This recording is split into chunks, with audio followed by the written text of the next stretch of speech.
Disclaimer, disclaimer, read all about it.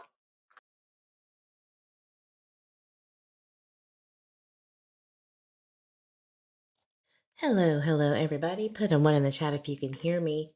So sorry for the issues from earlier. I had an update that was pretty big, and then the monitors stopped working, and my mic stopped working. Everything just stopped working. Maybe there's a blessing in that. Awesome. Okay, I see someone's in the chat. Good deal. Make sure the chat's working. Yes, Tennessee Mountain High. Good to see you. All right, so we had Jeep Girl. Good to see ya. Popcorn and M&Ms. Yum. Nico Jap Cat. Good to see you. OG. Thank you for being here. Gonna run through these peeps real fast. Hellcat. The lab's going live about some doo-doo. Right. You know. To each their own, Mr. Eve. Katie B was here. Hope you are coming back to watch. Hello, Violet. Good to see you. Thank you for being here to mod. Yes, Susiana from Louisiana. Stars the Outlaw. So good. So glad to see you. Shani Jones. I know I put so many people to sleep, and I'm so glad I can do that for you. But it's also okay to watch the replay. Just go ahead and hit that like button while you're here on your way out, and come back and watch the content. Much love to you. Lockdown with April C says something still don't look right about that car. Fair enough. Mr. Eve says, hello again, everyone. Well, Eve went back to the studio. Yes, I did. Brooke tried to warn you. 1 minute. Last chance. Grab your drinks and some popcorn. We got some things to discuss. Plus shrimp. Already coming with some questions. Did Stacey say he accidentally turned down Southwest? Sure. Not sure. Let me know what you meant by that, and we'll get to it. Eve wasn't that kind to me, and Tracy laughed at me. It's stupid. I shouldn't have said anything. Who? Sorry for whatever happened, but I'm not sure. Southwest Street. Sorry, baby was pushing buttons. Look, every one of the Eve boys pushes my buttons. Everyone. Free speech goes two ways, so it's hard to say what happened, correct? Hey, Archangel and Gidget, and anybody else who is watching the replay or coming in late, thank you for being here. So, what is the new 411? Of course, we all know, hey, right? Stacey said, I'm not doing any more interviews with you jackals. I have had some things come up that is basically saying he cannot speak to any of us going forward. Does that mean he lawyered up? Potentially. Does that mean, somebody came to him and said, if you say one more word, it's a wrap for you, buddy? Maybe. I don't know. We'll see. Sounds good to me, It sounds legitimate.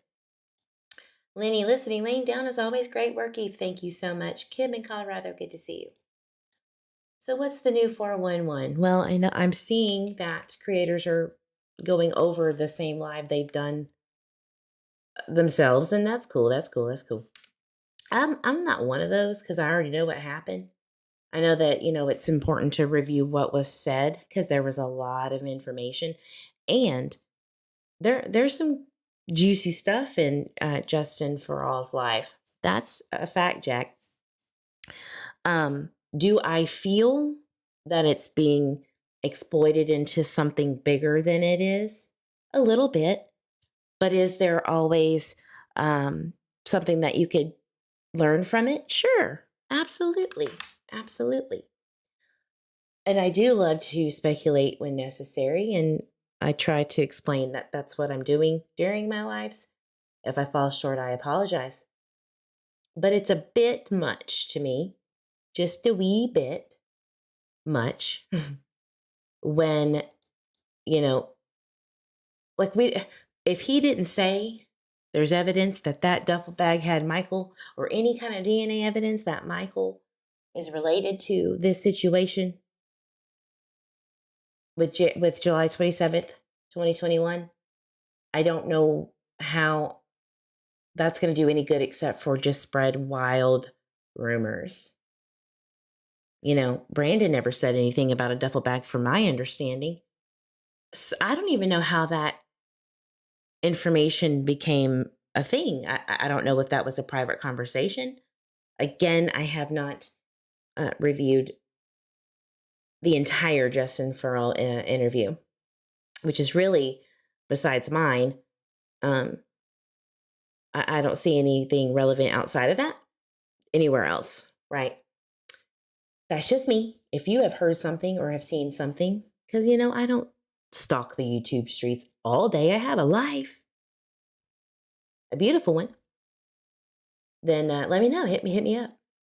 Now, I did get an email. I just wanted to clarify something that somebody had said, that you could absolutely change, you know, the information on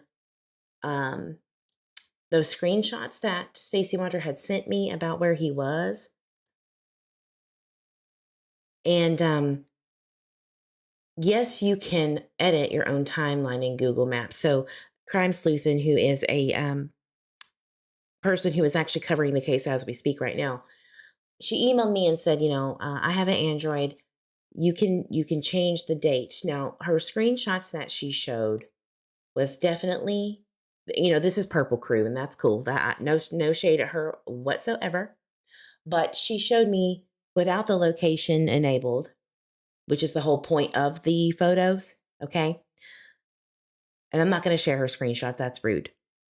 But she showed me that you could change the photo date and information details. Well, of course. Of course you can. Of course you could. Right?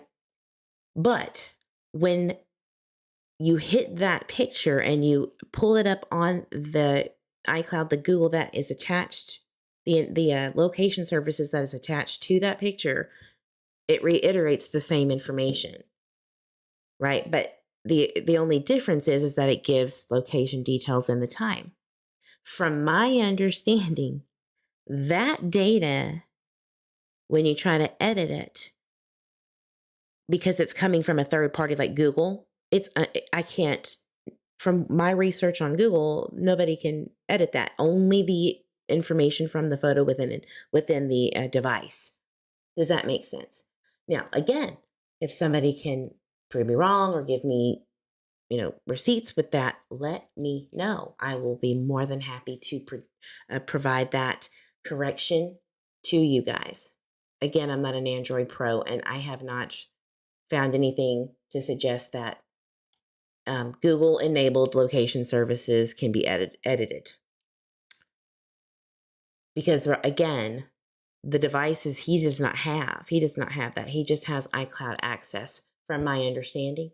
So it's a screenshot of going into iCloud and proving that information. That's just what I know. Could it be a bunch of malarkey? I guess it could, if you within 4 minutes could do some razzle dazzle, but I just don't see it. We'll see. I'm just, you know, I was just showing you what was sent to me. A person that works with metadata knows how to see the market leaves when change. Correct. And I didn't see that from what he showed me, but he didn't really show me like in-depth stuff because, again, he logged into a cloud service and screenshotted what was there. Correct. The history of the metadata. I mean, we don't really are privy to shit, right? We really aren't.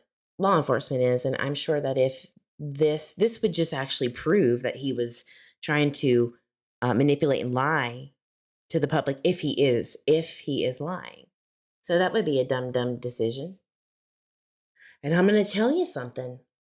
I'm not going to lie to not a one of you about my feelings on some of the past behaviors before July 27, 2021, of people that lived at 1102 Red Wing. Okay. That is a fact, Jack. That is a fact.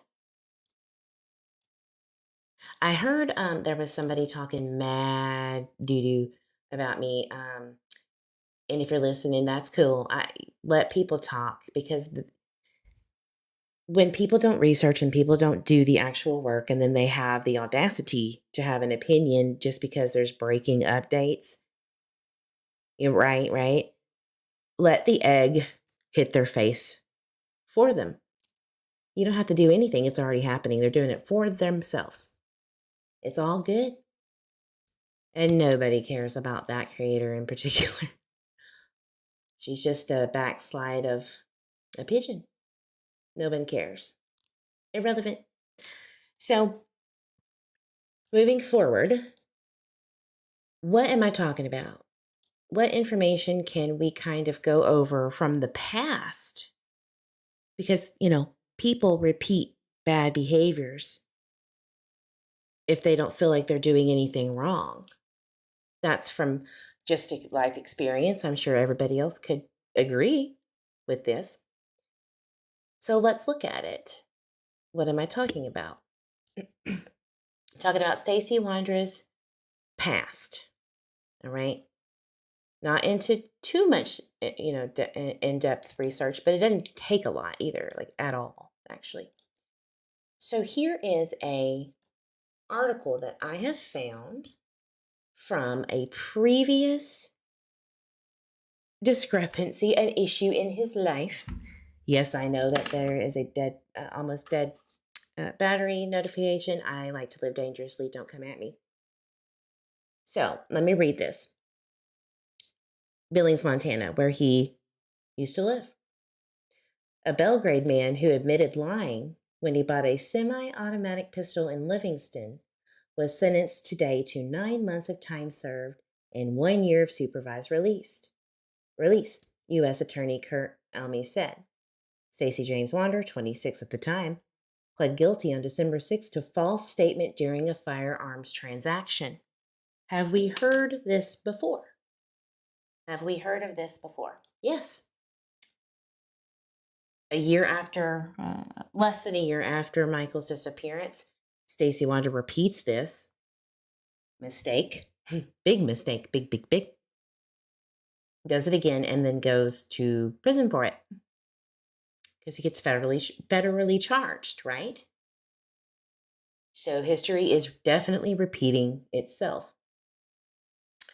So it says prosecutors said evidence showed that Wondra was charged in Gallatin County in December of 2017 with felony burglary and was released on conditions, including he not possess a firearm. Well, this man does not listen, obviously. Not at all. On March 14th, 2018, Wondra bought a 9mm semi-automatic pistol at a pawn shop in Livingston. On the paperwork for the transaction, Wondra answered no to whether he was under indictment or information for any felony charges. Wondra's answer deceived the firearms dealer about his legal status for buying a firearm. Boy, I tell you, he does the same thing on April 12th, 2022. April 13th, 2022, Stacey gets sassy with her piece of steel in Tanner Butler's face saying, "Try me. And here's a dog bone to boot," which she goes to jail for. And now she is serving her sentence and won't. I don't think that not her probation, but she's eligible for parole, in 2026. She's got some time to sit and think about what she's done. For sure. So there was a lot going on in April of 2022. Lots of things. Heated debates, people coming in. Sarah was at her obvious wit's end. And I think it showed its ugly head there. And there is something important to that. What is it? I do not know.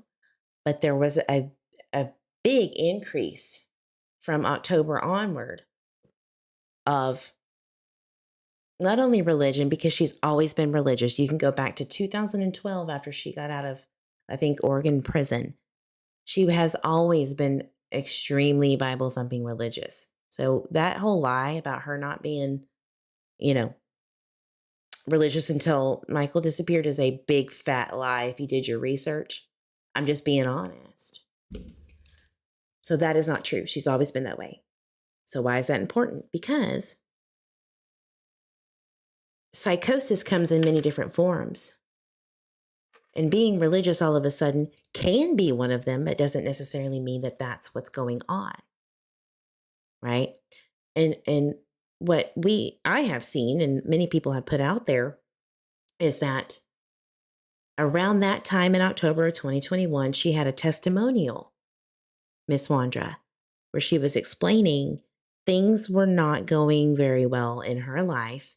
There were people that were influencing her husband, and her people in the home were making it very difficult for her, and she was slowly losing her grip on reality. Right? Absolutely, criminals are professional liars.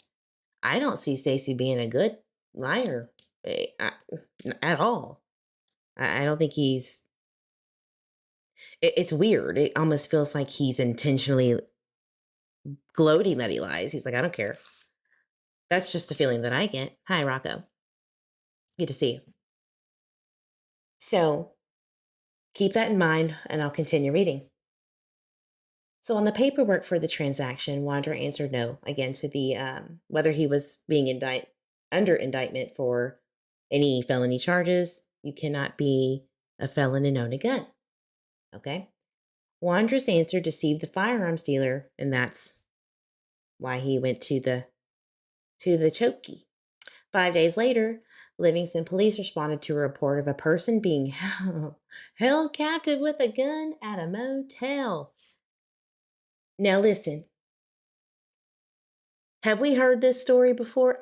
I'm seeing dog bones. I'm seeing guns hidden. I'm seeing, it's deja vu, is it not? It's deja vu. Remember, if no one knows why Sarah and Stacey went to prison in 2022, it was for having firearms. And Stacey's out and about, walking around now, as we know. Sarah's still in the chokey. She hid the gun, right, that she allegedly put in Crybaby Butler's face. So history is repeating itself. These are the habits of their, whatever you want to call it, issues.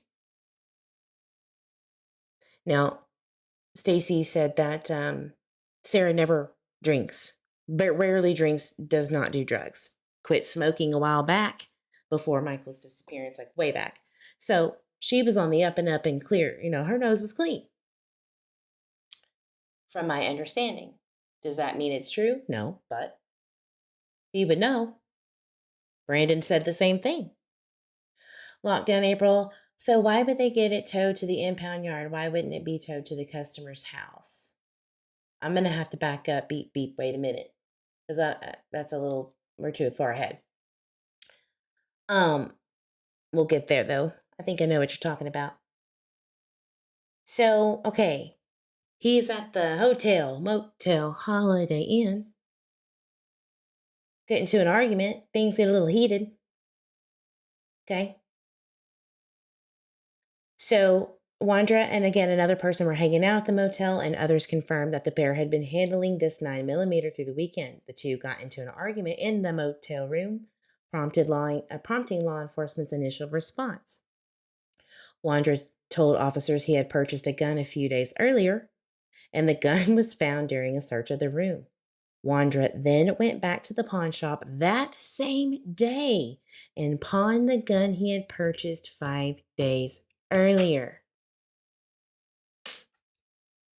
So after you are caught with this gun you're not supposed to have, you go and sell it after you were charged with it, which is a no-no. And that's exactly what he did again in 2022. Why would he do that, you ask? What is the motive? What are you weird? Probably. But I don't think it has anything to do with caring about it being wrong, obviously. I think that the truth of the matter is that money.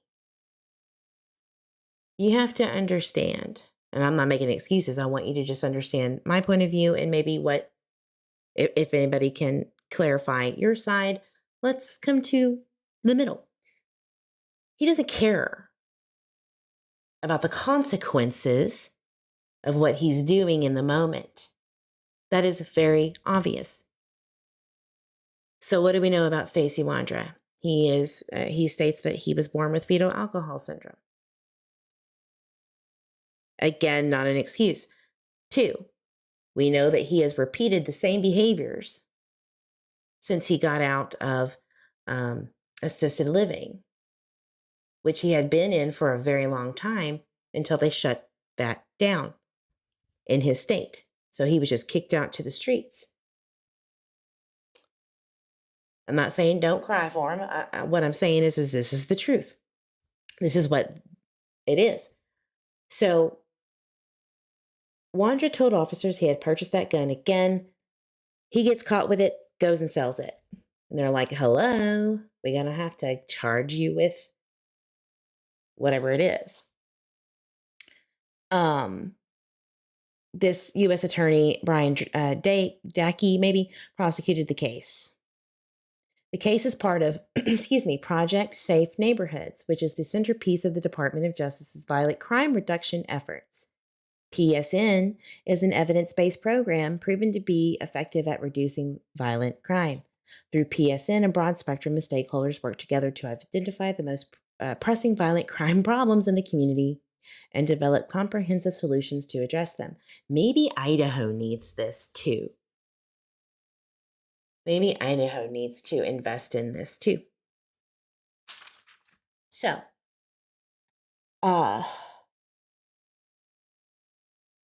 PSN focuses enforcement efforts on the most violent offenders and partners with locally based prevention and reentry programs for lasting reductions in crime.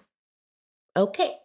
Now, of course, this is going to get nitpicked apart, right? It's going to be used, and I'm not going to be told thank you either. It's going to be, you deserve it for being such a bitch to the family of the missing child. Well, tough tits. Work is work. And I give everybody kudos when I use their work and their research. I would like the same respect. So, what does this mean? Okay. I don't know if April 12th, 13th, and 14th was thought out to be what it was. Maybe somebody had an idea to start some things in between Stacey and Sarah because of the past. Think about it like this, and this is speculation. This is just me talking out loud. If somebody researches you, somebody's looking at you, and they know you're a menace, your background, right? You're a menace. Can't stand you in the community. You fart and you burp and you spit dip all the time. Can't stand you. Wouldn't it be easy? Wouldn't it be really easy to put all of the research aside and just speculate on what you think is suspicious and be like, guilty, without doing any research? What do we know? What do we actually know? Nothing. But I don't think hating on anybody is going to really do much and get us anywhere. Can anybody tell me where Michael Vaughan is? Let me know in the chat and call your law enforcement immediately. Thank you.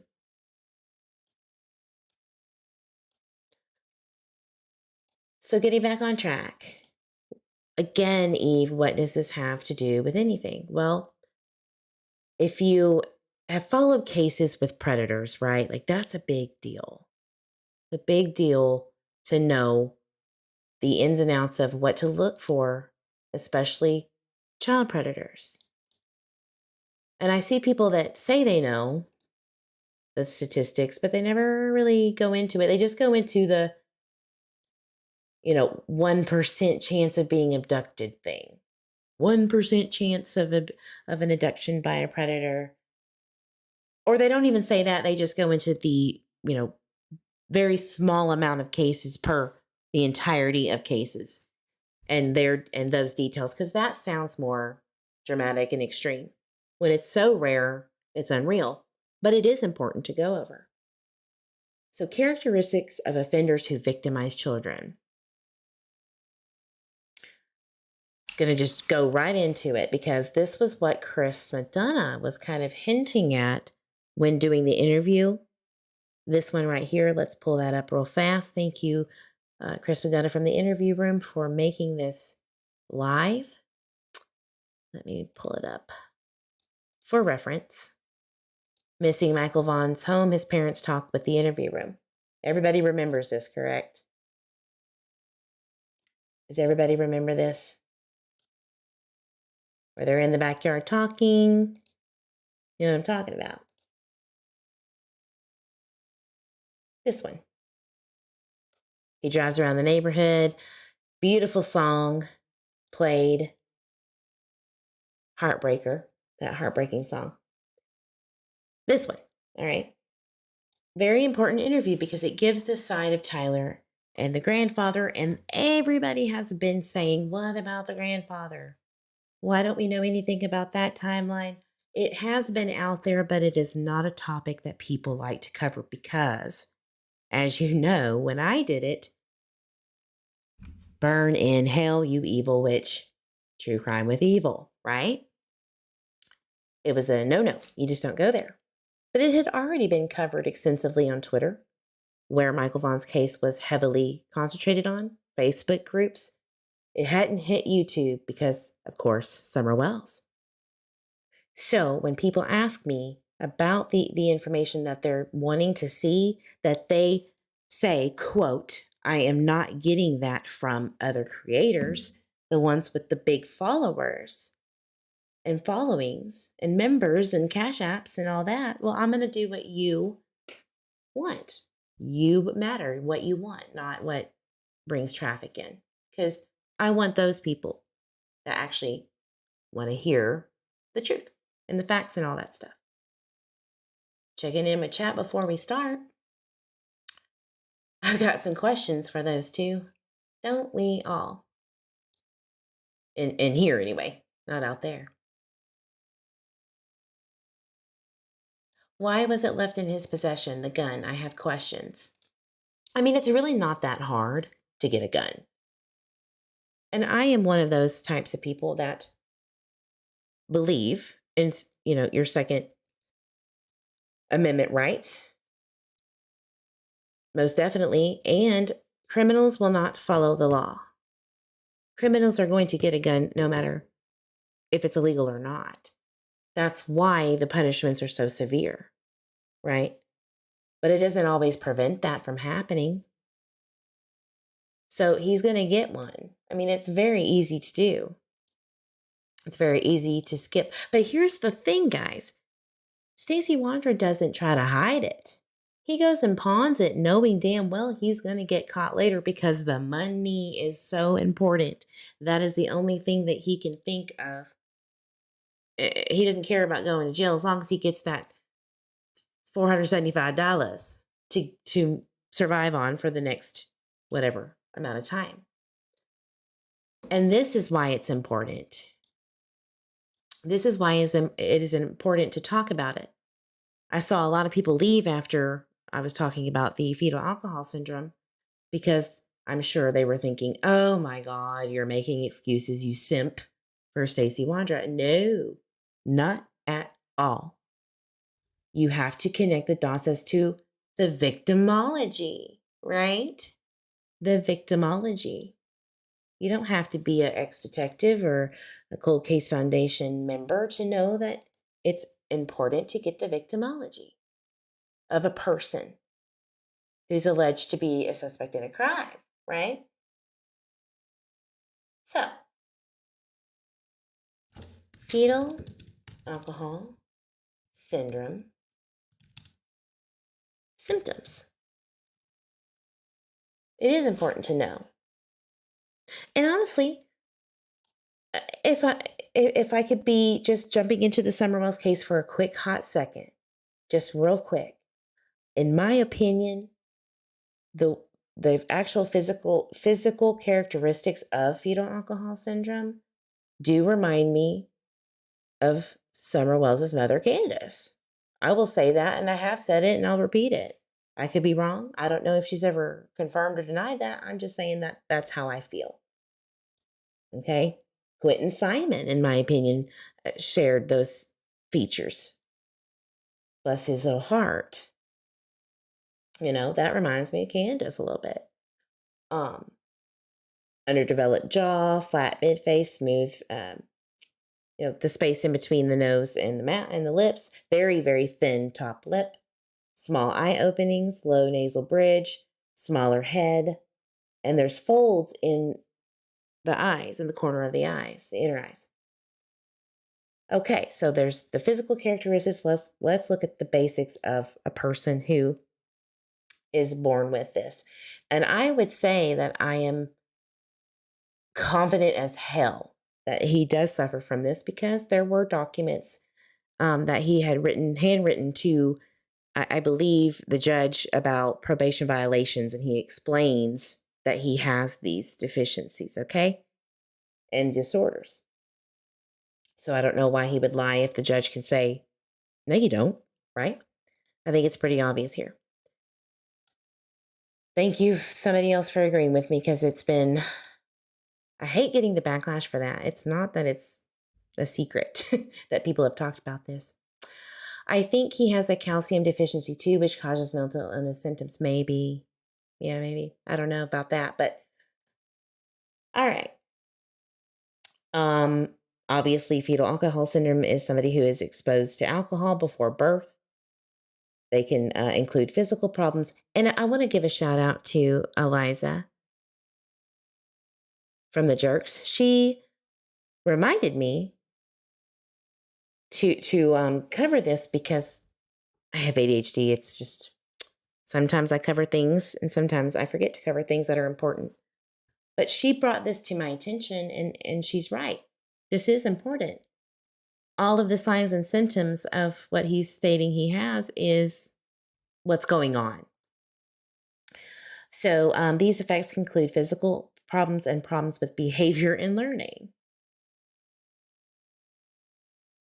Fetal alcohol syndrome can occur when a person is exposed before birth, like I said, and alcohol in the mother's blood passes to the baby through the umbilical cord. So, signs and symptoms: low body weight, high body weight, poor coordination, hyperactive behavior, difficulty with attention, poor memory, difficulty in school, learning disabilities, speech and language delays, intellectual disability or low IQ, poor reasoning and judgment skills. I'll say that that's probably on the top. Sleep and sucking problems as a baby, vision or hearing problems, problems with the heart, kidneys, or bones, shorter than average height, small head size, abnormal facial features.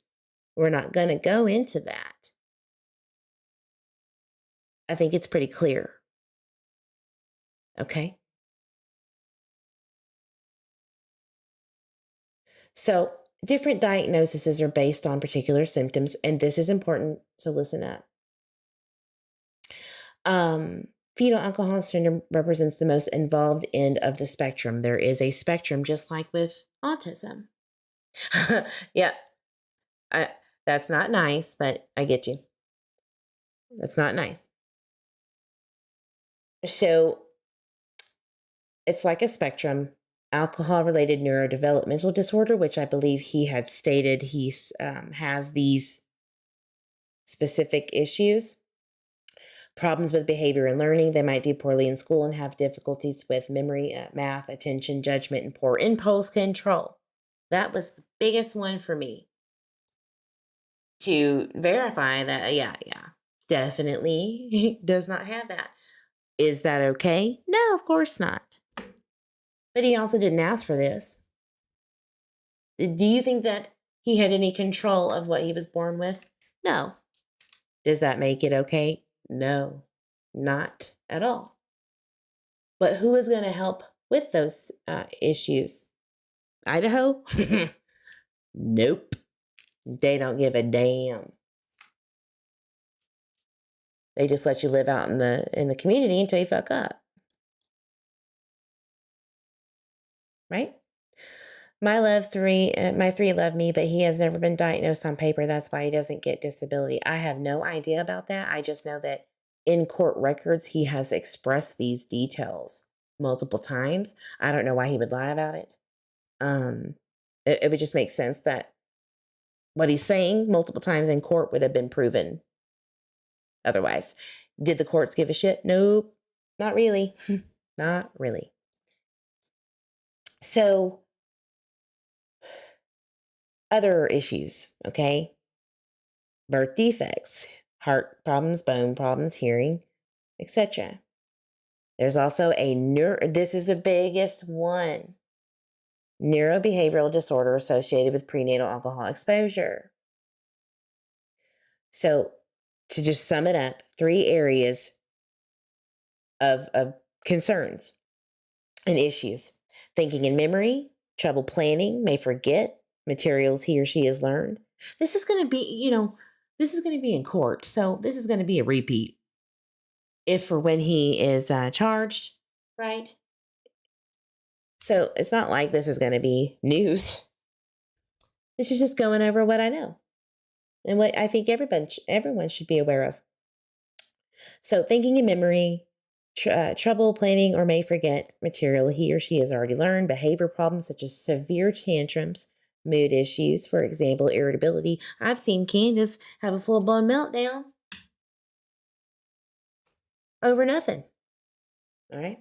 And difficulty shifting attention from one task to another.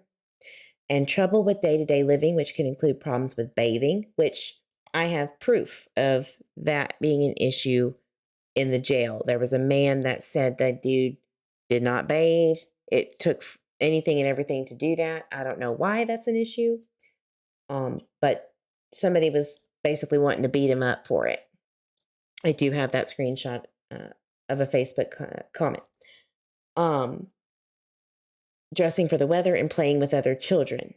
In addition to being diagnosed with this, the mother of the child must have consumed more than minimal levels of alcohol before the child's birth, which APA defines as more than 13 alcoholic drinks per month of pregnancy, or more than 2 alcoholic drinks in one sitting. Now, we all know that alcoholics drink all day, throughout the day, just to function. So it's probably more than that, right? Now, what does this have to do with anything? Well, obviously, I just proved to you that stuff aligns with exactly what had happened in the past twice that we know of, 2 times, probably more if we really did a deep dive onto it. So how is that going to look in, let's say, court if he were indicted on charges related to Michael Vaughan's abduction and even, being unalived? We don't know if he's alive or not. So the best thing is to get, diagnosed before 6 years of age, absence of violence, which he did seem to have a great upbringing because his mother adopted him. And it seemed to be great from the pictures and the things that I know to be true. Involvement in special education and social services, which he, again, was put in assisted living facilities for a very long time, from his youth all the way up until his 20s, from my understanding. And then yeeted out the door. because because Montana, I believe it was Montana, didn't want that, they had to close the doors because of whatever shit was going on in that state. So let me scroll up. I don't know this case, but my first thought, Stacey looked like he had something genetic. Yeah. I just know what's been said, so I'm just comparing to what he said, and I don't know anything else about all that other jazz, but it's a good point. Genetic for sure. Potentially. Stacey said that he has never been diagnosed on paper, and that is why he has been denied disability. I have no idea. I mean, if he said that, okay. Thank you for letting me know. I guess I missed that. It's important, and it helps build a profile, history, a background, habits, medical, etc. It is how law enforcement processes individuals in a case. I would damn sure hope so, that they would take that into consideration. All right. Now, what else do we have? Let's go on to the grandfather, to the offenders who victimize children, because this is what Chris McDonough was hinting at in regards to Michael Vaughan's disappearance. That has been the key talking points in his lives. So let's see what the characteristics are. Let's see what the victimology is and compare it to what he's saying. Right? And also, two birds with one stone here, talk about what people do not know. And these two right here, Tyler, Vaughan, and Bob, his father, who Brady and Tyler and the kids live with. This is his home. They live with him. Let's clear the air, right? So this is, let me play my little disclaimer. One moment. Disclaimer, read all about it.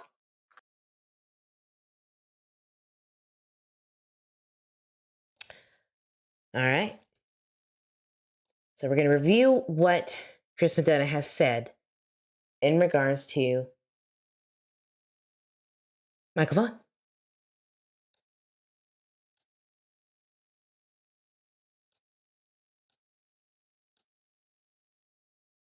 We appreciate you so much. And congratulate them as well. I'm sure the king will. At the end of it, and as you know how I always do things, I like to play it through. And then at the end, we will, do a little Q&A here and get your impressions. So also put it into the chat. And because this is a child missing, in my opinion, and that's, I do not allow distractors to take away from. I hope you can understand that. If it was your child, you certainly would not want, crazy people coming across the bottom here. Down here, I'm going to put the video up and make sure all the sound is correct, and we'll go from there. Okay, guys? And by the way, thank you so much for you being here, all of our subscribers, members. The PD needs your tip. The movie night. Video, your phones, everything is there. Sorry, my timestamps are wrong. I think it's because I downloaded this whenever it was full, like the full version, because there have been things that I believe are clipped out later. I could be wrong, but I'm pretty sure something went on because it's completely different.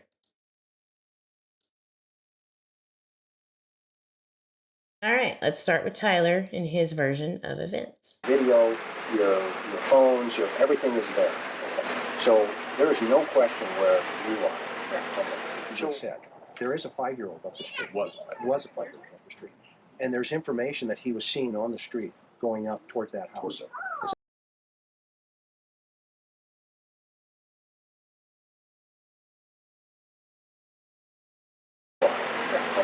actually said. There is a 5-year-old up the street. It was. Was a 5-year-old. There was a 5-year-old up the street. Now, why would that be something of value for Chris Medina to ask about when Tyler Vaughan was not aware of this at the time from his understanding, from what he says? Does everybody catch that? Anyone have any issues with that? Did you know that? No. Twitter made that very clear that was going on. Now, I'm not going to put any of that neighbor does not need to be harassed or asked any questions. Shame on you if you even think it's okay to go after them and put their stuff out there. But I can confirm that down the way there is a 5-year-old boy at the time who lived down the street. And the consensus is, per Chris, is that Monkey was on his way to go see his 5-year-old friend. I don't know if they were friends, ever met, etc. Tyler is stating he doesn't know or never knew about this kid. So this, in literally 10 seconds, there is an issue here. Why do I bring this up? Because remember, Stacey Wondra says, I saw a kid up the way on Southwest 8th because they were parked putting the power steering fluid in. He sees a kid that does not resemble Michael at all. Matter of fact, he looks older and taller and has brown hair. Now, does that mean that this child is who he may have seen? I doubt it, because he is also the same age as Monkey. He does have like reddish hairish, blonde, brownish, whatever. You could tell that there's a difference between the two, but you probably may not see any difference. If your eyesight's bad, you're old, you're hunched over, and you're 90, like some of these people in this neighborhood, because it is an old neighborhood.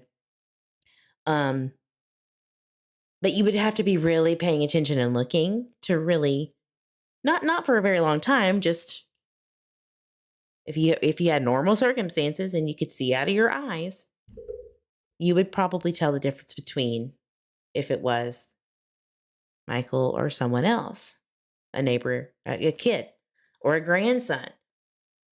I actually found out that there are multiple children in between those ranges of 5 to 8 on those two streets, Southwest 8th and 9th.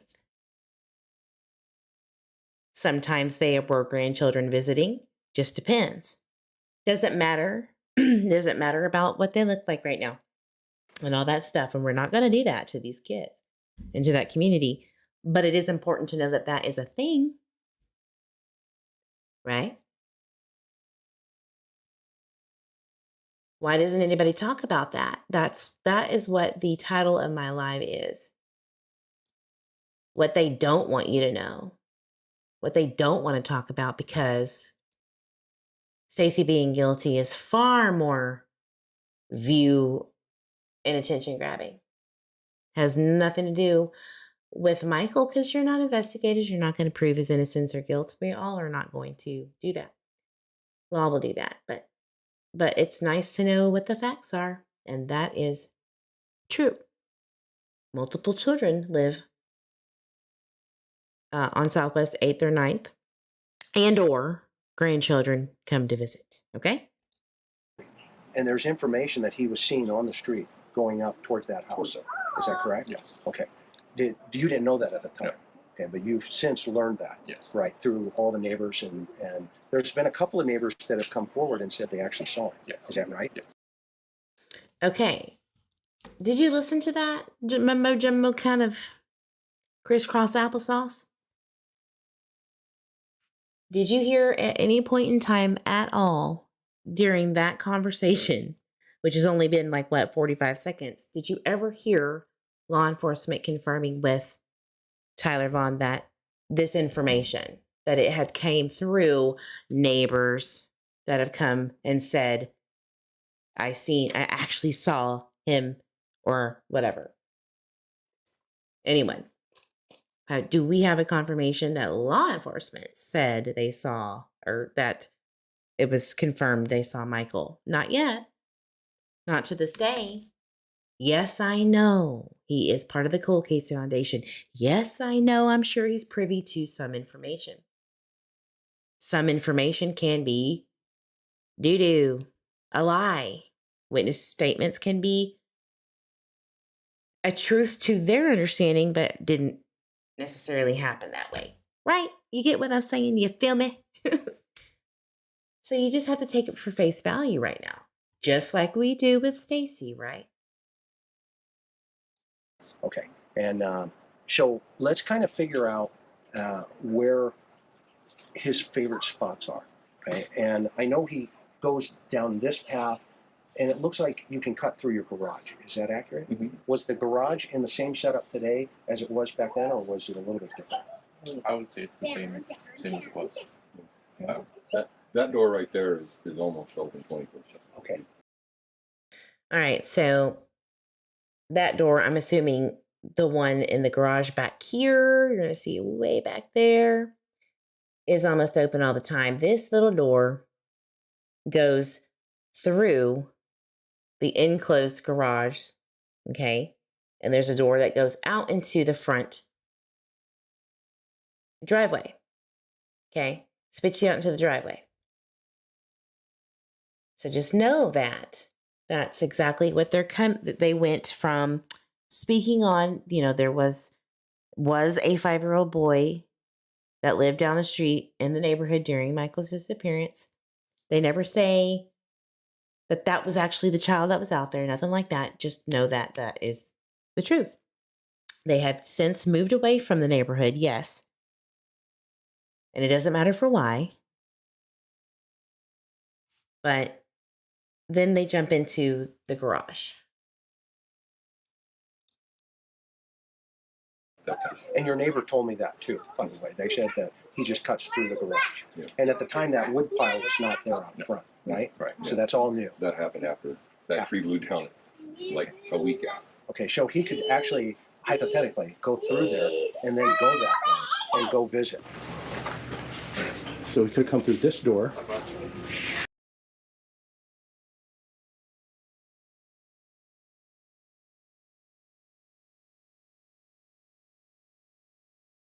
All right, so this is the garage, right?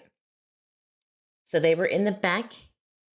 Here is the door that I was speaking on that everybody can go in and out on. This is the door that leads out of the house. A lot of people do not understand the layout of the house. Still to this day, even though it's been talked about, it's important to go through it. This is where Tyler states he went to go smoke, right? Did we hear that yesterday? Correct me if I'm wrong. He said that he went outside to smoke.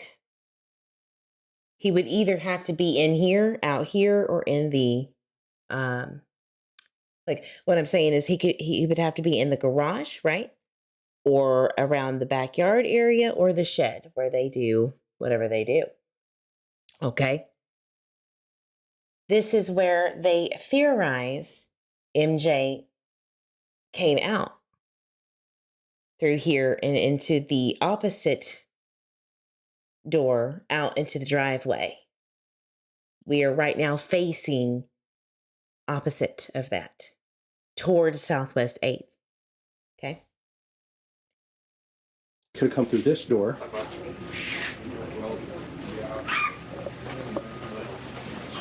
And Tyler, this is the work shed here. Yes. Can I go in? Okay, so this is where you Thank do all you. your thing. Okay. And you were in here working for a little bit, not all the time, right? Yeah, I was going to show you the monster truck pad, but I don't.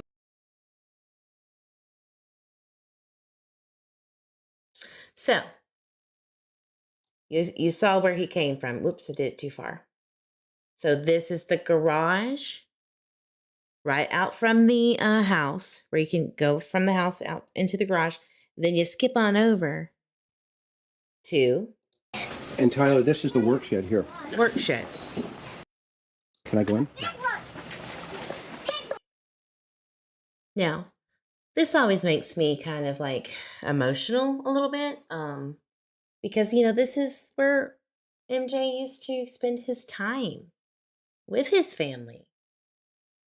There is the ironic that this showed back up on the floor for cinematic effect because recordings, right? I think Buggy must have moved it at some point months after his disappearance, but here it is to kind of explain what it looked like when he that day. Monster truck, I think this is like where you could put the sand on it and all that stuff. He was playing with this monster trucks in the work shed from what you're about to hear. Okay, so this is where you do all your thing. Okay. And you were in here working for a little bit, not all the time, right? Yeah, I was going to show you the monster truck pad, but I don't know where it went. It was sitting out for the longest time, but it was before the safe was here. It's kind of up layer. Oh, there's the bottom to the monster truck arena. I don't know where all the pieces are. That's kind of what was going on that day. And you guys have kind of moved those around since that time. Well, like I said, they kind of stayed put for months. I think when they finally did move, it was Doug that moved them. And the authorities have searched this inside and out. More than once. More than once. Wow. I mean, very, in this room very or thorough. in that garage? It's in the... So I just heard it. I remember it, from my understanding, I thought that how many times was in here in the original? The authorities have searched this inside and out. More than once. More than once. Wow. I can hear it. How many times? I know that from, I don't know that for a fact, but I do know multiple times it has been searched. Multiple times. Brandy has stated on a live once that they, had a search warrant for the home. And I think the sassy sister, Tyler's sister, was like, well, what are you telling me for? Or something like that. I'd have to find that and reference it later. But yes, a search warrant per Brandy Neal was provided to search this home. And I would assume it had been thoroughly looked through. I believe the water heater was torn apart. From, I think he's about to tell you. I mean, very, in this room very or thorough. in that garage? It's in the, like when you walk into the house from the garage, right. The first immediate door to your right, right. is like a closet / that's where the water heater is, and they cut that thing open and looked inside it. Wow. They're checking drawers. I mean, it just very, very thorough. Okay. And I see his little picture here. Is that when he was a baby? That was... Excuse the Swisher Sweets. I'm sure they didn't mean to do that. But that is Michael. And he was itty bitty, isn't he? Just adorable. It's one of the first times that Dad babysat. He was probably younger than Bug. Got it. Wow. I want to go. Excuse me. I wonder if one day, guys, the full unedited version of this interview, when they are speaking, is going to be released. That would be awesome. Just because I know that there's something missing that I remembered at the time. Or maybe I thought. I don't know.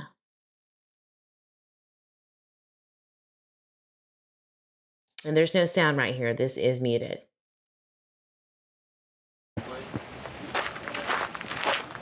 This one works a lot better. So he could have come this way, down here, gone this way. You see the dogs, like you've talked about, Bob.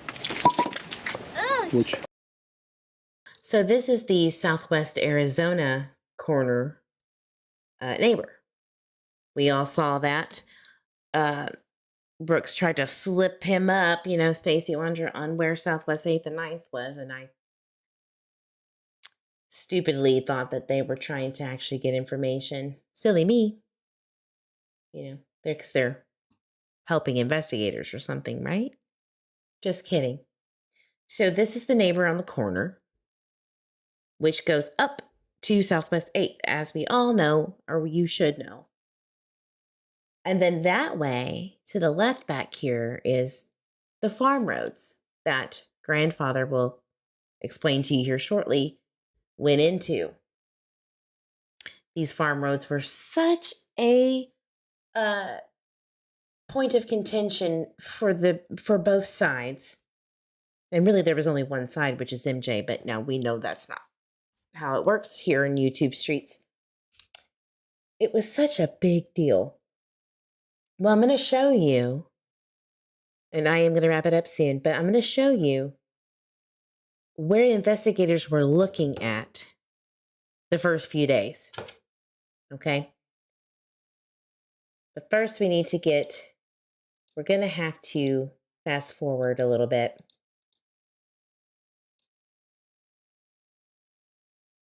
Garage door out into the street. This is just the opposite version of where we started. There's the door coming out of the garage onto the driveway, like I've been stating. It is a little beat up. I don't know if that's how it was. I can't remember. But let's move on. It's not hard to lose sight of him, but at the same time, you really are trying to keep him contained in here. Okay. And okay, so walk me through this monster truck thing and all these trucks here. What are these? Let's go down here for a minute. Tell me. Access points and points that he could get in and get out. In and out, I suppose you could squeeze through there if okay. you wanted to. Okay, from first glance, look at this backyard. I do want to say they have removed this fencing, and the only reason why I know that is because somebody sent me a screenshot of Bob Vaughan putting that out there on Facebook to come pick up this right here. You know, the fencing. I don't know why, when, what, who, where. Doesn't really matter. It did happen right after this interview, I believe. I'll have to verify that. I don't have it up right now. But is it relevant? I have no idea. But one of the theories that was going on Twitter and elsewhere was that somebody was peeping. You know, could they have peeped through Southwest 8 and saw Michael? And, you know, we're going by this opportunistic thing that I'm assuming Chris McDonough, from my point of view, is hinting at, which is what everybody else is hinting at with the 4 suspects, right? How do I know that? People are saying, did Sarah want a baby with Brandon and she couldn't get one, and Michael was the next option. Then it became Stacey is a predator. They're predators, sick, twisted, evil individuals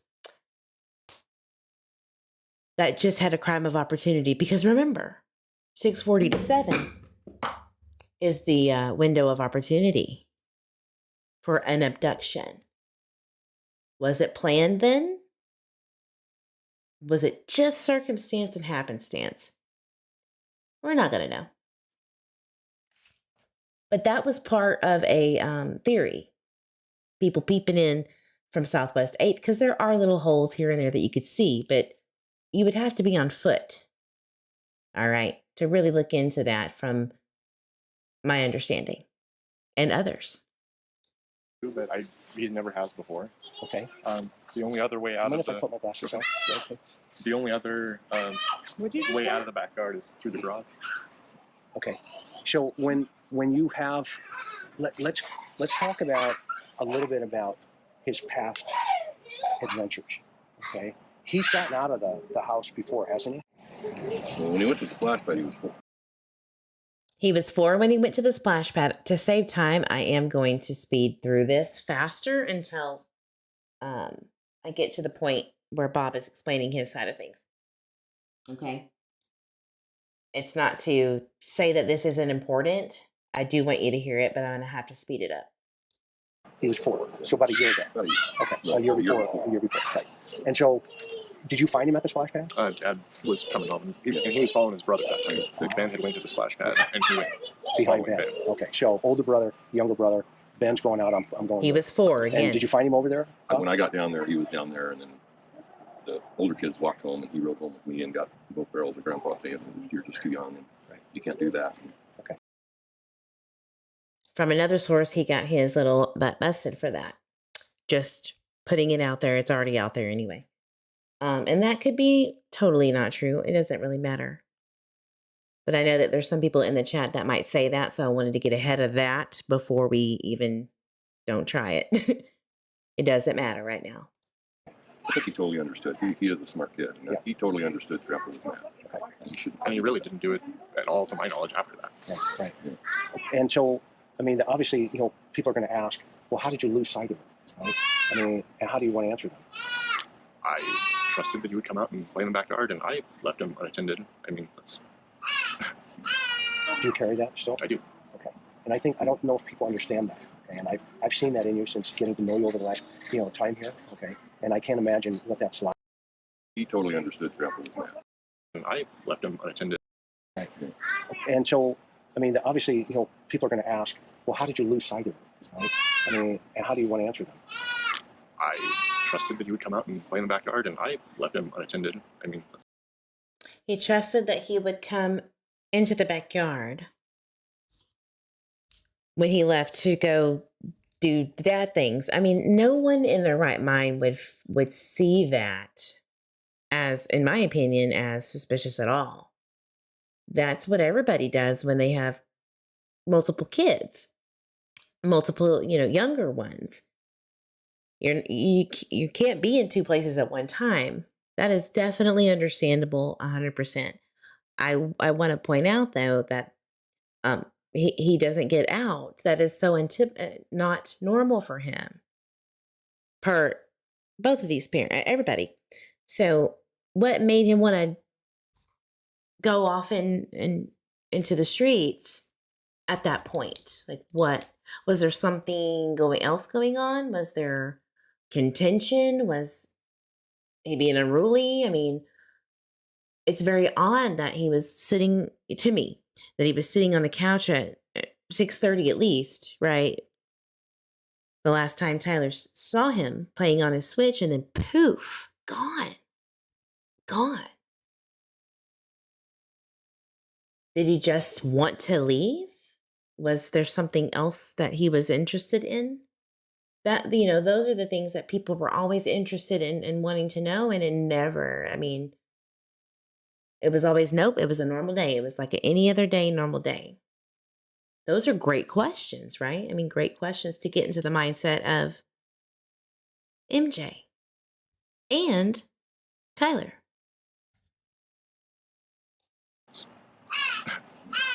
Do you carry that still? I do. Okay. And I don't know if people understand that. Okay. And I've seen that in you since getting to know you over the last, time here. Okay. And I can't imagine what that's like. Okay. I've not ever been in your circumstance, but there's a lot of people that judge that as, inappropriate. Okay? Where I want you to know, from me to you, looking at you, talking to you. I've been here, 2 days now? Okay. And I've gotten to know you. Okay. And that's just how you are. You're just that guy, but you've been carrying it all right here because you were the last one to see it. Am I right? Okay. And that's a heavyweight. Okay. And, I don't want people judging you based on your emotional reaction to a really crazy scenario. We were playing monster trucks in the backyard, on the porch, in the shop, in the house. Between all 3 of them. I left him in the living room to go wake Arya up, change her, order pizza. I'm sorry, I have to slow it down. I did put the link in the chat, and I'm going to pin it. Again, this is the interview room. This was on September 11th, 2022. It was a live stream. This was pre-recorded, of course, and then he obviously comments through it. So it is pinned in the chat right now, I think. Oh, okay, now it is. So let me just go ahead and do this little disclaimer. Disclaimer. Read all about it. All right.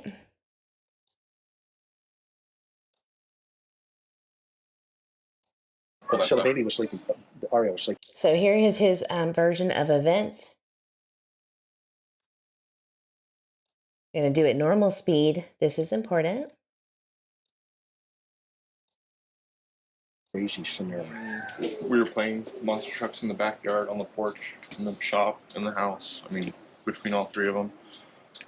I left him in the living room to go wake Arya up, change her, order pizza, all that So stuff. the baby was sleeping. The Aria was sleeping. Yes. Okay, she wake her up. Go ahead. And then You came come out back out, right? He wasn't in the backyard. He wasn't in the living room. Okay. I didn't think anything of it because I figured he was playing Switch with Ben in the bedroom. Okay. Okay, one more time. Reaction to One in the more house. time. I mean, between all three of them.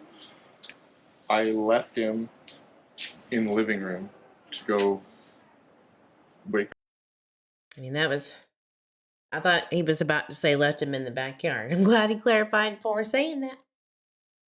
I was like, what? Arya up, change her, order pizza, all that So stuff. the baby was sleeping. The Aria was sleeping. Yes. Okay, she wake her up. Go ahead. And then You came come out back out, right? He wasn't in the backyard. He wasn't in the living room. Okay. I didn't think anything of it because I figured he was playing Switch with Ben in the bedroom. Okay. I was out here for maybe 5 minutes. I came back in, opened the door. He's not in there with Ben. I asked Ben where I left him in the living room to go wake Arya up, change her, order pizza, all that So stuff. the baby was sleeping. The Aria was sleeping. Yes. Okay, she wake her up. Sorry, you have to look at the way that he's pointing and speaking because that he is explaining exactly where it is without explaining. So it's good to see his hand point to the bedroom, which is where he's pointing. And I'm trying to follow. I might have to slow down. Not that I'm trying to hone in on it too harshly. I just, I always like to do this here and there to refresh my memory and show Go you. ahead. And then You came come out back out, right? He wasn't in the backyard. He wasn't in the living room. Okay. I didn't think anything of it because I The Aria. the living room. Okay. I didn't think anything in the house. I mean, between all three of them. I left him in the living room to go wake Arya up, change her, order pizza, all that So the stuff. baby was sleeping. The Aria was sleeping. Yes. Okay, she wake her up. Go ahead. And then You came come out back out, right?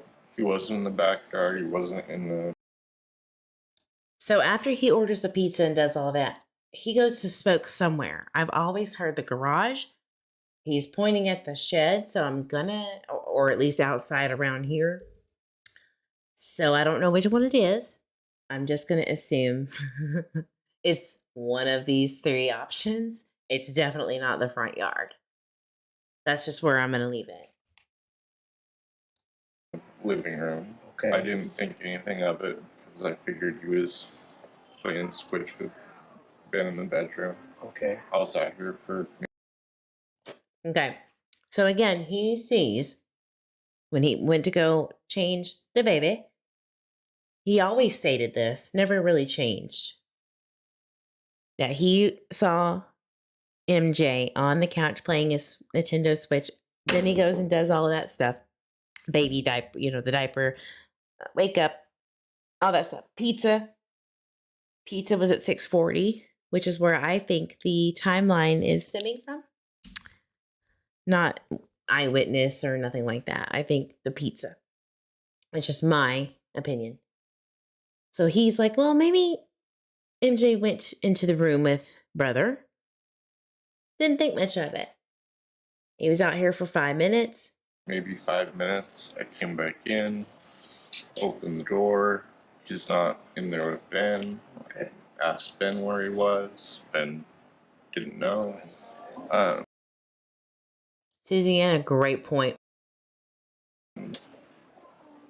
Then started to panic Okay. and checked the house, checked the backyard. And that's when I jumped in the car, drove to the splash pad. Where I was Now, seen on camera. and you're So I think from my understanding, he realizes that MJ is missing This is what creators do not and will not express to you. This is important. Please listen. Call your friends. What makes this important about what's about to be said for me is that nobody could really, especially Tyler, could not express the time of when he actually realized MJ was missing, which is important because every minute counts per NCMEC, per missingkids.org resources, per DOJ, etc., per Amber Alert, etc. So that was a really hard thing to nail down, that everybody was trying to help and was asked to help at the time. When exactly do you think that happened? Well, here's what, even though it's a very touchy subject because it does involve minor children, and that was home at the time, oldest sister who came home from color guard that day at, we're gonna say after 3:45 to 4:48. There's a big range. Never got that solid confirmation, nor is it our business, really, honestly. But we're just going to say within the hour of 3:45 to 4:45, all the way up until she leaves at 6:48 to 6:50. She does not see MJ, assumes he's outside. She goes to take a shower, take a nap, go hang out in her area, and does not even realize he is missing when she leaves between 6:48 and 6:50 per Brandy Neal's explanation of timeline events during the Twitter days. It's way far gone about being candid about that. That is what was said. Okay, that's what has been exposed. That is what it is. It is what it is. Do we know for a fact? Because no, law enforcement hasn't said it, but this is what we're speculating on.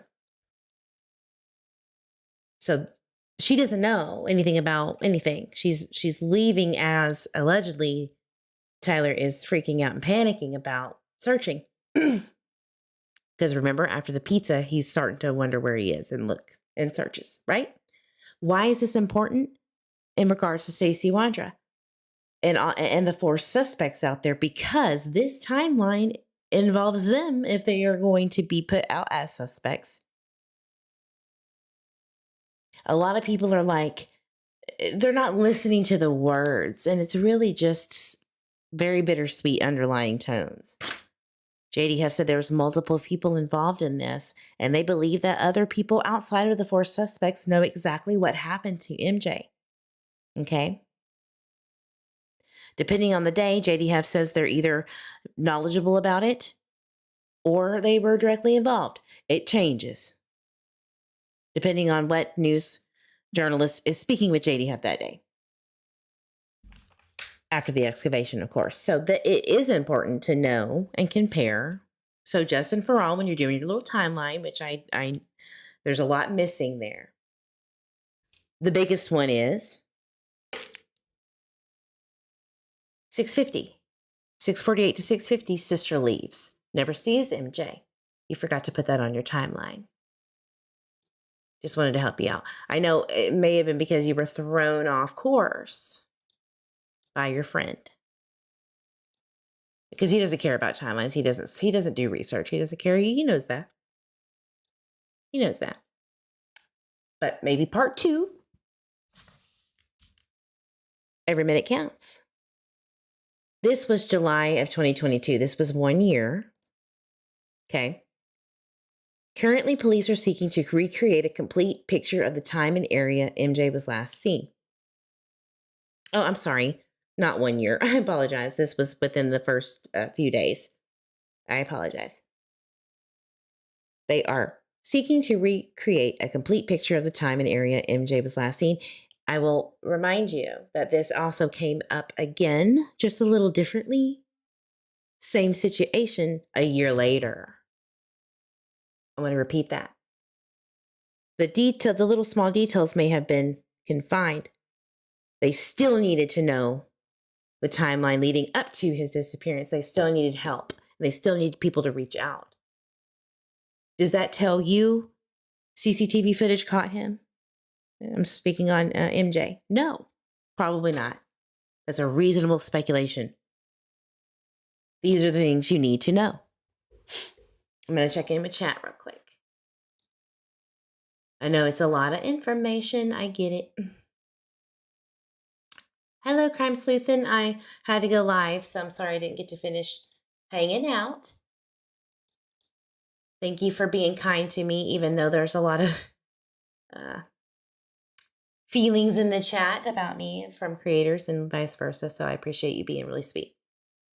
I have studied. Yep.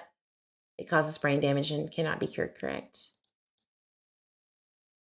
So she didn't see him. So Nika is asking, wait, did older sister see MJ when she got home from color guard? No.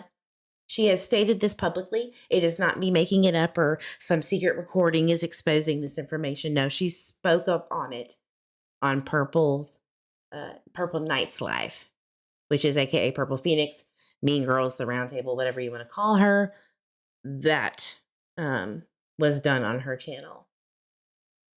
I don't know if I can find it for you because she moved all of her videos to, I think, another channel, or it's her channel, but I don't know which one it's on. And I really don't care to look because she's not my fave at all. But it is out there. And I'm sure if I sleuthed hard enough in my phone, I could find it for you. But I believe that was right after or right before, somewhere in July up to September of 2022, it was said. And I think she did it twice. Anyway, this changed from, again, we're trying to recreate the complete picture of the time and area Michael was last seen. And they're asking for the public to help identify people who were in the area of Southwest 8th, Southwest 9th, and Cornwall Way from 6:30 to 7:15 p.m. on July 27th. One of those people were, in fact, Tyler Vaughan. He is admitted to being in the drainage area, jumped over the barrier into Cornwall Way. So I'm assuming that they already know Tyler was back there. All right? They probably do. Almost certain. Individuals who were or who know of someone who was are urged to contact police. Even if you do not believe you have relevant information, please contact us. Every minute counts. Okay? Just wanted to make it clear as to why I'm going through this as it relates to the 4 suspects, okay? Seen on doorbells throughout this entire area here, ring doorbells. I'm not sure about the specific doorbells. I think they were more in the Cornwall neighborhood where I was also looking. Okay. Yeah. And then So, I already knew that he was about to say that, hence the Cornwall Way. And I wanted to kind of stress that knowledge before hearing it, right? I'm going to pull something up real fast. This was a year later. And don't come at me about the not cleared thing, because it does say that they are not cleared at this point. And that was not my intention to be like, haha, or anything like that. It really is just a part of this clip that I've taken. He says, I will tell you property. This is JD Huff. 1 year. I will tell you properties, vehicles, electronic devices, everything you can think. We will be serving search warrants on. More than likely, we've searched search warrants on. Huff told Huff told KTVB that the Vaughan family has not been cleared, but is completely cooperating with law enforcement. I will say ha-ha to those in the back who said that I was wrong. Gayla girl, you in the chat. Sweetheart, good to see you. There you go. Police have looked into strangers, but have also looked into people close with Michael and his family as people of interest. What does that mean in regards to Stacey and the 4 suspects? Let me repeat this. Police have looked into strangers, but have also looked into people close with Michael and his family as people of interest. That is important to know that at that point in time, people were on their radar on both sides of things. Here's my thing. They either mix together in Michael's abduction or not. It's either one or the other. It's either people close to Michael, right? Whether that even be people they know on an acquaintance basis, or totally random abduction, rarest of rare. That's it. There is no other way, in my opinion. Highly doubtful that it's an accident and he never was found because of him falling into something, right? Highly doubtful. At this point in time, police have yet to identify the driver of the white Honda Pilot at 6:47. Do you remember when I told you that sister had not seen MJ when she got home between 3, 4, whatever? And she left at about 6:48 to 6:50 per Brandy Neal explaining this information.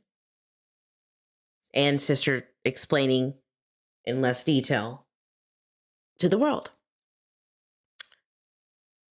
So damn the luck. She left right after that Honda Pilot was taken off. And the blue Dodge Avenger had already been in the area and left. Didn't even stop at the stop sign, apparently.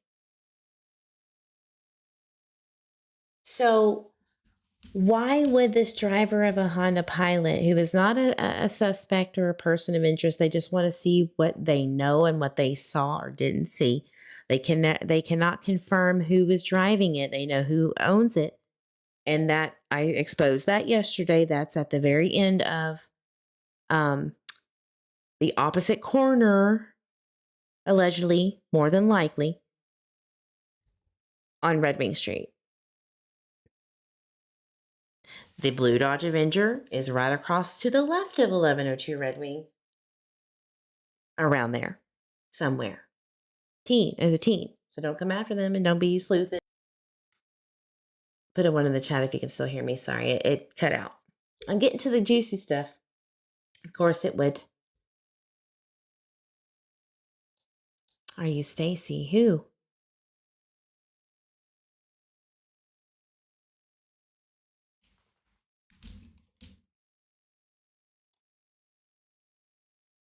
Lockdown with April C. Who is that? Thank you, Archangel. Appreciate it. Somebody was saying Stacey was in the chat. I just wanted to make sure. What are we talking about? I don't think that. No, that's not Stacey. I don't think so.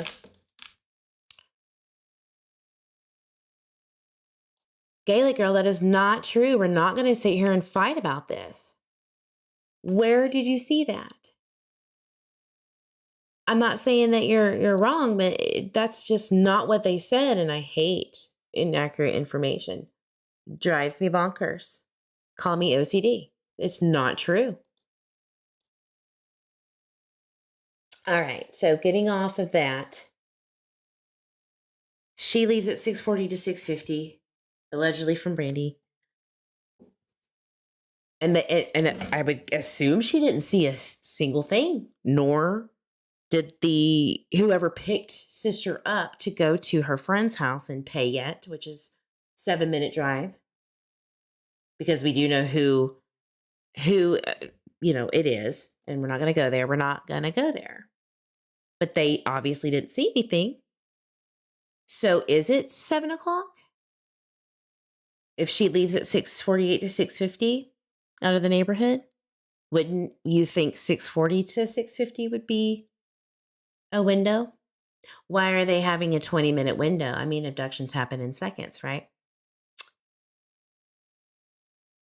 So I'm guessing they don't have the CCTV footage that everybody is claiming Michael is on, or they would really narrow that timeline down to way more less time than that. 20 minutes is a long time, guys. And honestly, in between the time of last seeing MJ in the house, 6:30-ish, we'll say, all the way up until 911 was called at 7:21, that's a big window of time that, again, we're not going to know everything the law enforcement does. We shouldn't. But that is a very interesting timeline of 6:40 to 7 to me. Could it have been earlier? Is the timeline crap?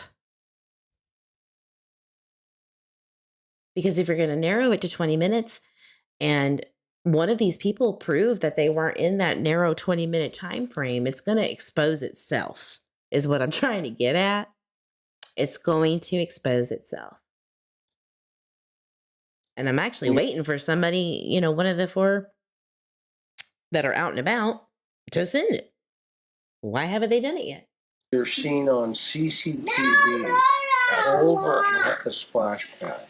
Okay, and so there's no question that you're out searching for your son. Okay, and I think there's a perception, sometimes that you didn't do anything. Okay, and so we're going to clear that up. Okay, the truth is, you actually did a lot. Okay, and when you were looking for him, what was going through your mind? Hey, look, there's my comment right here. When this was done in September 2022, Gaelic girl, you want to hear it? It's best to just listen and not jump to confirmation bias and conclusions. I cannot imagine the burden of guilt that must be. Was that better? Girl, bye. I mean, I'm scared. Okay. Where's my son? And did you call anybody at that point while you're driving? Just Brandy. So you call your sweetheart and say what? I can't find a monkey. Okay. But you're out actively searching for him. Okay. The irony, And huh? at some point, do you call 911? Yeah. After I got off the phone with her and I was walking through the Cornwall neighborhood. Okay. And I got to the end of the Cornwall neighborhood. I'm sorry. Look, I know about 20 people. Excuse me. I was trying to eat my ice. 20 people just dropped off because of that screeching. And it's not of no fault to the littles, but this is a habitual problem. Please stop. Please. I have never said anything until today. If there's another interview, please. This is the 3rd time. Please stop. Bless her heart. She's a sweet girl. But no more interviews where she's screeching in it. I don't even know what they call it, overflow, whatever the heck. But I was back there when I called 911 and then made my way back to the house eventually. Okay. And when you got back, though, the police were here already. There was a police car here. Okay. Now, no. I'm sorry. I'm going to put my red flags up. I'm waving that red flag in the air and I don't care. Because I don't get this. This has always been a point of interest for me to clear up and it's not going to. Let's back it up because I think even Madonna gets wind of something here. Did you call 911? Yeah. After I got off the phone with her and I was walking through the Cornwall neighborhood. Okay. And I got to the end of the Cornwall neighborhood back. I don't even know what they call it, overflow, whatever the heck. But I was. So he admits that he calls 911 at that Cornwall Way overflow. If you don't know what I'm talking about, Those are our new people here. I'll show you real quick. One moment. Mr. Eve, thank you for being patient in the back. One moment.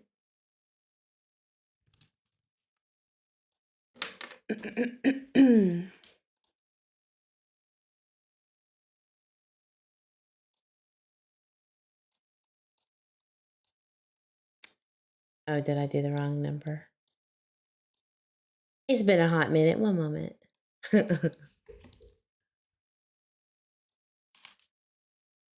What is it, dyscalculia, when you switch up the numbers randomly?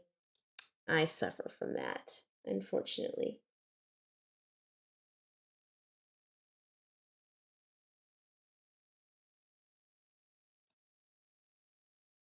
I wish I didn't,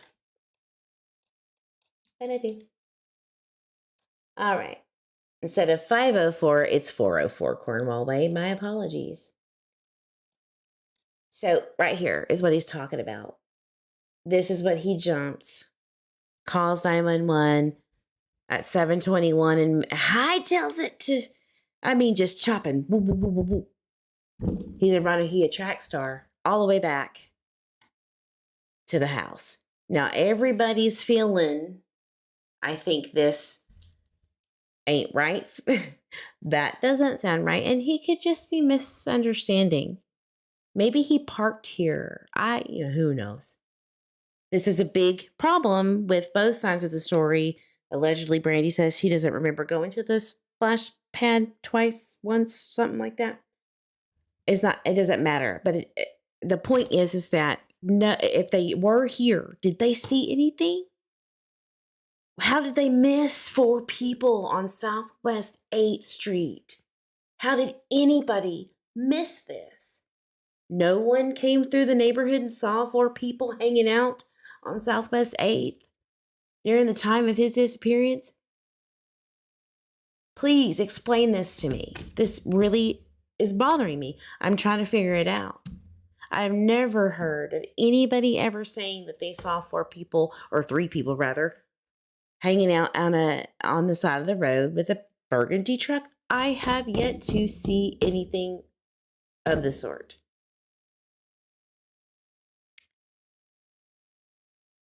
Maybe in a town of 5,000 people, they're really good at holding it in. I don't know. But all of a sudden, boom. 2 years later, it really is making my head spin. And we can make fun of Stacey and all of these suspects all day long. And yes, they do look suspicious as hell. I will admit that. They look it, though. What do we know? From the beginning stages, which is always the crucial point. And it's always there right in front of everybody's faces within the first 2 weeks. It's always there in these missing children's cases. Always. What is missing here? It's bothering me. And that's what I've been trying to tell people this whole time. What can we think about? What is going on? I know justice is slow, but Jesus, okay? The more time passes, the less likely it is to be solved. That's just the way it is. All right. So Southwest night, it has always been a thing. Brandy heard a dog tracker saying that the scent was coming this way on the corner of Washington, Southwest 9th and Washington, right here, all the way down, which means somebody would have had to have probably picked him up, if this is true, which I don't feel it is. I just think that that's what was heard. I don't know. Is none of my concern at this point. Somebody would have had to have been around here if that was the case. And they're on the opposite side of that. So why isn't this a focusing point? Are there cameras up here? If Southwest 9th and South Washington is the point of interest, right? Are there cameras on this little strip? I don't know. But I do know that there's cameras that come to the right.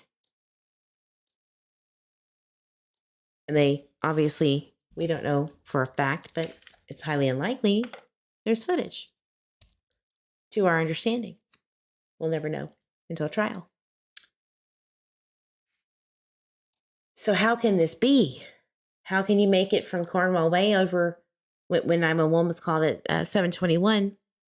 And why did Brandy say originally 704 or 5 that 911 was called? It can't happen. So, and even if it did, nobody saw these people. Nobody saw anything ever. I've never heard of it. And I'm really trying to understand that. Back there when I called 911 and then made my way back to the house eventually. Okay. And when you got back, though, the police were here already. There was a police car here, Okay. and that's when Dad had pulled up at about You, the same time. and that's I got when back. you pulled up, Bob. Yeah. How did you get back in 4 minutes? Did you chop it? I'm really like, I'm not saying it can't happen. I'm really, did anybody see you flailing around and chopping? Like, did somebody pick you up? Somebody give you a ride? I've always wanted the answer to this, and you don't owe it to me, but damn. I've always wondered. Because you were actually out of the area and you I left around 3, right at 3. Then I came back at about 7:25. Okay. And so at that time when you get back, you see Tyler talking to the police. No, he was in the yard with the baby. There was a police car that was in front of the house. Okay. Uh, So at that time when you got back, though, the police were here already. There was a police car here, Okay. and that's Now, the police station is a 2-minute drive away. I would love to know how the hell a detective got there so damn fast, Juanita told. Damn, that's quick. Maybe she was just passing by, heard it on the radio, and was like, I'm already here, might as well stop by. It was quick. And they were already speaking per Bob, so let's just listen to that again. when Dad had pulled up at about You, the same time. and that's I got when back. you pulled up, Bob. yeah. Because you were actually out of the area and you I left around 3, right at 3. Then I. All right. So to all the naysayers, this is just for my Twitter people. YouTube people, cover your ears. To all my Twitter people out there who was hating on a person who used to be a part of the older 2 siblings family. Shame on y'all for hating on that woman who told the truth about seeing 3 p.m. as the timeline when going to the police station. Shame on y'all for hating on her, and thank y'all to the ones who supported her. Because that was some ugly shit y'all did. The ones in the back, lurkers in the back. Came back at about 7:25. Okay. And so at that. So getting off of that, 7:25 is when Bob shows up. He left the home at 3. So he would be the witness to seeing MJ at least by 3 p.m. I want to know exactly or why no one else allegedly saw MJ after that. There is pause to that. And not that I'm saying anybody in that house has something to do with it. I'm saying, was there a time-lapse judgment? that would more coincide with these suspects if potentially maybe they are complicit. But they didn't want anybody to know the timeline of prior to 6:40. And everybody's got it wrong. I'm not hating on anybody for that. I'm saying timelines may be projected in a way that doesn't make sense on purpose because nobody needed to know. Then you have to ask yourself, no one is off the table here. That's why the whole clearing thing can't really be nailed down because someone's going to squeak about that. Not really me, but someone would. And they'd have to pay the piper and be honest. G Girl says, I would think that Ellie probably seen Stacey at the splash pad and possibly filling the fluid in the truck. I don't really know.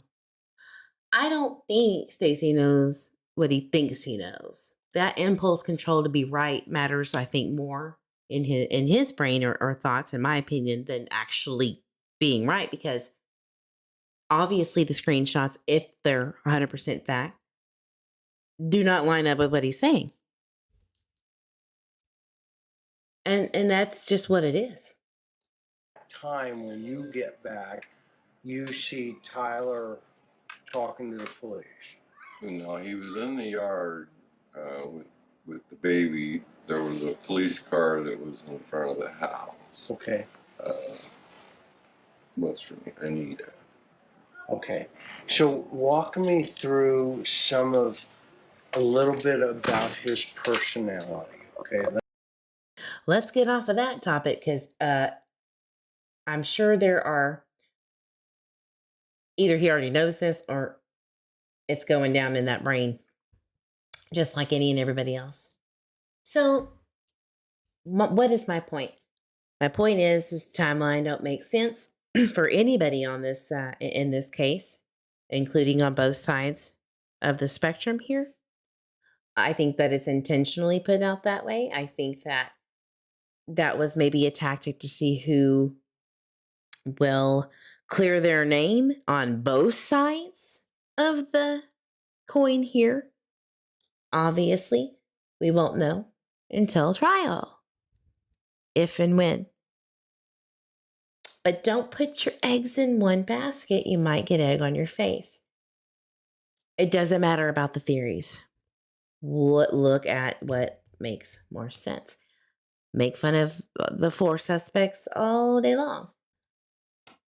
It's looking a little, to me, of the false tip that Michael was in that backyard, as horrific as that is looking more reasonable from what Stacey is saying, because they didn't find Michael. There is no charges that we know of yet. And there's more people that potentially may know what happened to MJ per JD Huff's words. Is there more? Are there more? Is there more to the story? As many twists and turns as we have been through in the last week? Good Lord, this is a complex case. Complex case. So, real quick, and then I have to go. Poor Mr. Eve. Majority are male offenders, right? This is, again, characteristics of offenders who victimize children. Almost entirely of men. Significantly contrasts were found in the following race. And this is, again, getting it from people who have been in prison before. So inmates, right? Two of those people, for all three of the men in the suspects that were named suspects have been in prison, okay? So this is why I feel comfortable spouting these facts off. White inmates were nearly 3 times more likely than black inmates to have had a child victim. 27% of all white inmates in state prisons for violent crimes, not against children, just violent crimes in general. Less than 10% of black inmates serving time for violence had a child victim. So Adrian's actually less likely in these statistics than the other two. Okay? 3.8% out of 96% were female. Okay? that had a child victim in their lives. I don't see this. I don't see Sarah having any motive whatsoever. Marital status from adult victimizers in the violent state inmate population. Child victimizers were substantially more likely than adult victimizers to have ever been married. Nearly 2/3 of those who reported having committed their crime against a child had married, and nearly 6 in 10 adult victimizers had never married. 6 in 10 adult victimizers had never married. Interesting, interesting, interesting. They had all types of education backgrounds. Most of them were employed. That's really interesting there. Very interesting. Little difference in the percentages of Hispanic prisoners existed between those serving times for violence against children, 11% Hispanic, 14.5. Of those convicted for violence against adults, 14.5% of those were Hispanic.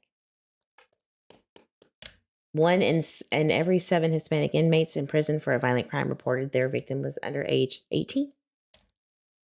Not that this is have anything to do with that, because I don't believe there is a Hispanic suspect as we know of. But the reason why I chose these characteristics of offenders is because they have criminal backgrounds and it's relevant. That's why. So I don't see a connection into the predator to victimology that Chris Medina likes to talk about. I'm not seeing the connection there. But maybe I'm missing something. He does talk about his interview with the Walla Walla guy. God, I forgot his name, but he was a child predator and murderer. I cannot remember his name off the top of my head, but he did that interview in prison while he was in prison. And I'm not seeing the connection as to the theory that Chris McDonough has. But, if somebody has any ideas about that, connecting the predator side of these 4 people, there is no human trafficking connection to Adrian that I'm aware of. It's all drug trafficking. Now that I can get behind. I can get behind drugs gone wrong, retaliation, accidental overdose. I'll say it. Everybody's too scared to say it. I'll say it. Maybe there's an accidental overdose cover-up gone wrong on both sides, potentially. Who knows? But I don't get this. And maybe it all changed once,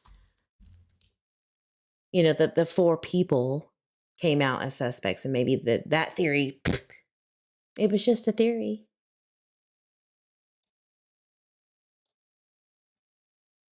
What I didn't cover or get to, because it is late, and it's 2 hours and 4 minutes that I've been live. Allegedly, grandfather went to get a haircut, get a bite to eat with some friends at the favorite watering hole, where I'm not sure exactly. And then he rolls up at 7:25, goes into the field immediately after seeing everything go down. I would have probably called my dad. I don't know if that happened with Tyler Vaughan. I don't know if he called Sir Bob. Be like, yo, Daddy, there's an emergency. Get your ass. Have you seen Monkey? Did you happen to take him to the store real fast? I don't know if that was a thing or not. But I don't think so, from my understanding in the Twitter days. This is all very confusing. So you can definitely avoid diving in, because you're never going to get the answers anyway, but it will give you a clearer picture that nothing is as it is ever. In these missing children's cases, they're really hard to solve. Very, extremely difficult. And I just hope that it's not the wrong kind of justice where someone is exonerated, like let's just say 10, 20 years later, and then nothing can be done about it. That's just the gnawing feeling in me. But let's wait until trial, right? If and when. Guys, thank you so much for being here. I haven't had a chance to get to the chat, so I'm sorry if I missed your questions. Feel free to put them in the comment section or email me at eveptalk@gmail.com. And then the next live is going to probably be more so about timelines with the suspects. I think I have a pretty good grasp on it. All right, guys, as I say, drink your water, hug yourself, your babies, your fur babies, grandbabies. Let's try to help get information about these missing children. They deserve justice. And I will see you guys on the next live. Have a wonderful night. Bye.